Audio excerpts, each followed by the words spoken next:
Yeah, you lost your way, go get it na 15 years. When you lost a family, you were still young, she left you in tears. Gone are the days of we straight jumping castle, not deponents. Now you part of the youth, niggas fighting hard to be millionaires. Today you woke up early and prayed up wavasubuso wathupha esitulweni yafika ingqondo sezibuza umbuzo yintoni ivasi lapho xa udinga umoya wohlamba isono ndayazi uzothi ngiqala uchuku thetha nawe siphukuphuku sinikiwe mpahla ndithetha nawe sandi kubona ukude abakufuphi kuwe abanathando ngoba uthandwa kude kudala sikuxelela ngenza ntoni ukuze uzibone ukude ambothatha la makhe egoli uphelise lamvula sibhuqe kwenyuka amanani inombolo erayithi bayibone kuwe. Your father was a drug addict at the age of 39. Now you're smoking rappers and quickly post it on Spotify, depending on wisdom to lift the head up and be the guy.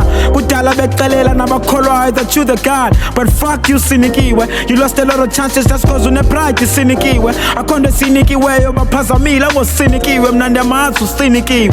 Fuck you sinikiwe, fuck you sinikiwe, fuck you sinikiwe, fuck you sinikiwe, fuck you sinikiwe, fuck you sinikiwe, fuck you sinikiwe, fuck you sinikiwe, fuck you sinikiwe, fuck you sinikiwe, fuck you sinikiwe, fuck you sinikiwe, fuck you sinikiwe, fuck you sinikiwe, fuck you sinikiwe, fuck you sinikiwe.